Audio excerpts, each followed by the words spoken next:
Excellency General K. Shoigu, Defense Minister of Russian Federation, Chief of General Staff of the Armed Forces of Russian Federation, Deputy Minister of Defense, distinguished delegates, Excellencies, ladies and gentlemen, good morning. At the outset, I would like to thank on my behalf and on behalf of the Government of Pakistan for inviting me yet again to attend the International Security Conference and affording me the opportunity to share our perspective on the issues of terrorism as a main threat to global security. I also compliment Defense Ministry of Russian Federation for consistently hosting this very important forum. Excellencies, the specter of terrorism which is haunting today's world has affected the very fabric of the societies across the globe and is posing an existential threat to the human civilization, which has been able to withstand the test of times and adversarial circumstances since millennia. The basic human values of civilization, culture, free thinking, and democratic ideals are all under threat from the forces of disorder, chaos, destruction, and philosophies of dark ages.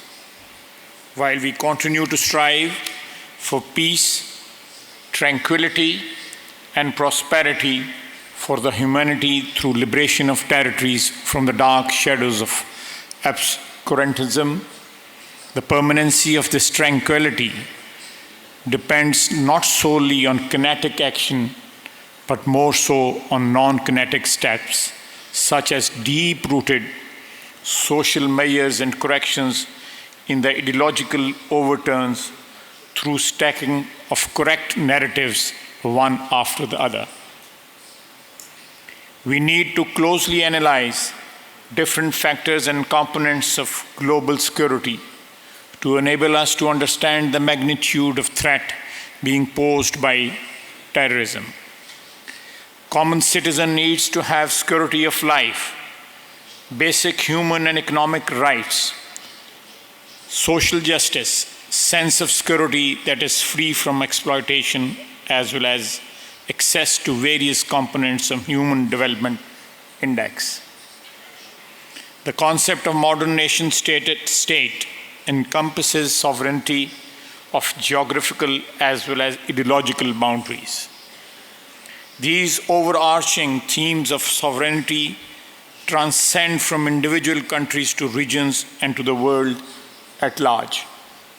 While terrorism poses a clear and existential danger to the very ethos of modern-day societies, we cannot deny the fact that this menace did not evolve overnight. Instead, the history of modern-day politics is replete with incidents wherein the rights of individuals and nations were denied at the altar of achieving a particular objective through violence. The post-First World War unnatural realignment of borders, denial of basic human rights, external control and exploitation of natural resources of countries and regions, social and economic injustices, which give way to hunger, poverty, and massive displacement of groups and individuals from countries and regions are some of the evidences of this exploitation. By taking away from an individual human being his dignity, self-respect, and subjecting him to social and economic injustice, leading to inequality, have forced the exploited individuals to blindly follow the merchants of death, not only for money, but also to act against the systems which fail to address their justified and genuine concerns. Hunger and deprivation makes them commit gruesome acts of violence. The famous Chinese proverb, "He who has no shoes on his feet is never afraid of one who has boots on," aptly explains the situation. Excellency, the availability of space and resources enables these organizations to recruit foot soldiers from a cross-section of societies, including developed countries, which further complicates the issues. While terrorist organizations are continuously popping up across the globe, the world community, instead of being proactive, appears to be reacting to the situation resulting from terror incidents. Terror mindset is constantly evolving, and so are the networks. The wave of deadly terror attacks, including major incidents in Beirut, Paris, Nigeria, Mali, Turkey, Brussels, represented a new stage in the evolution of Daesh terrorist groups, which many analysts previously insisted was mostly focused on establishing regional control in Iraq and Syria. The downing of the Russian airline over Sinai is again a manifestation of how large is this threat. The misapprehension further highlighted the militant group's complexity and raised new questions about the scope and ambitions of international terrorism. In the words of Mr. Ban Ki-moon, Syrian crisis is acting like a greenhouse for the extremist groups, which are now spreading like a cancer. Excellency, we are witnessing ever-increasing factors of instability affecting the Middle East.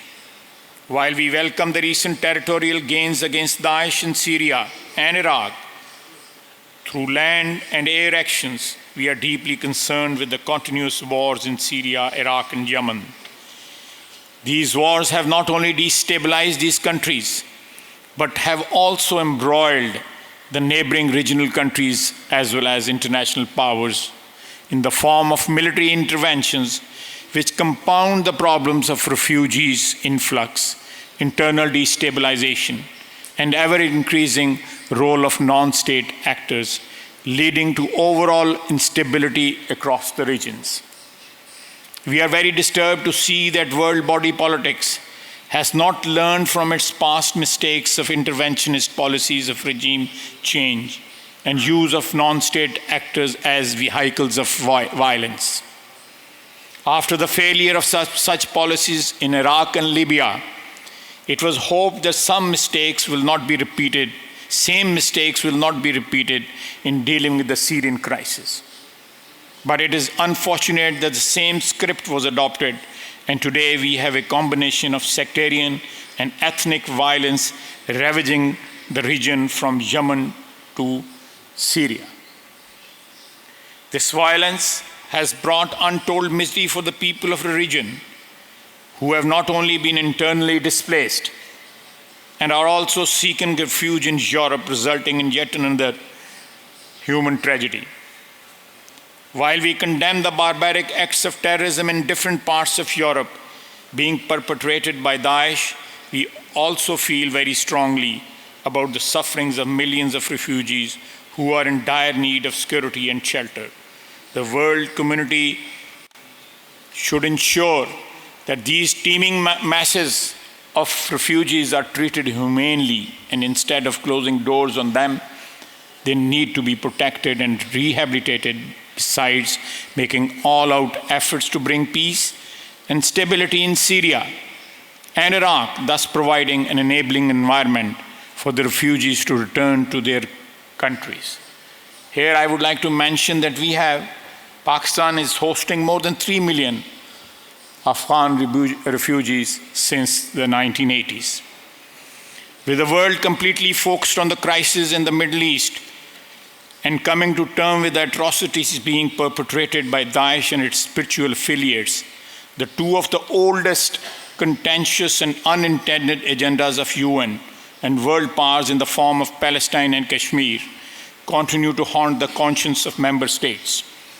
While Israel continues to kill Palestinians with impunity and keeps expanding its settlements in the occupied land, the Palestinians continue to suffer not only in the West Bank and Gaza, also in refugees camps in different parts of the world.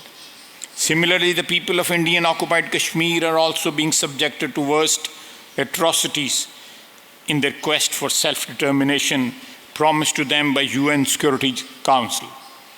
The world needs to realize that both Palestine and Kashmir are not merely pieces of land. Rather, they are manifestation of hopes, aspirations of millions who have been wronged by a world community which has failed to honor its commitment made to them.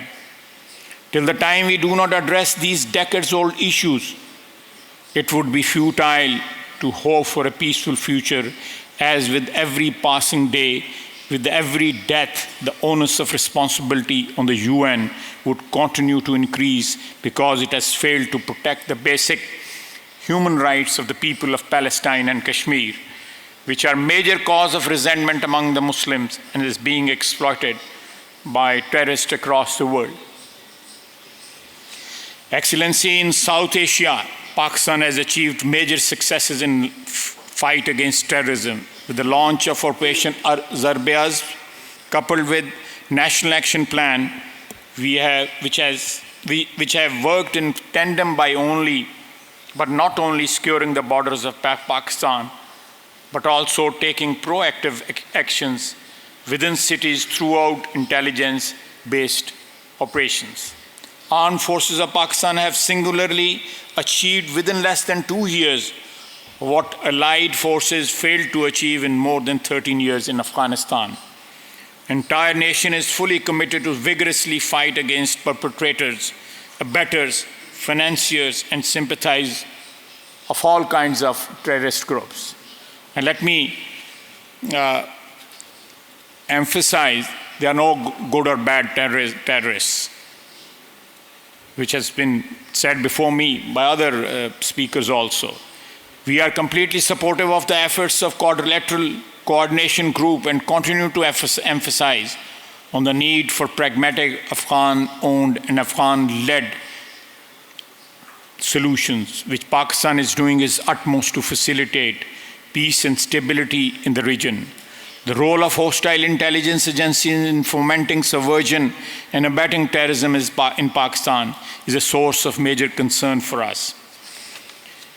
In the end, please allow me to once again thank General Sergei Shoigu, Defense Minister of Russian Federation, and the organizers of international conference, with the hope that such interactions will help the world community in evolving joint strategies to overcome common threat and security problems emanating from the menace of terrorism. Thank you, Excellency.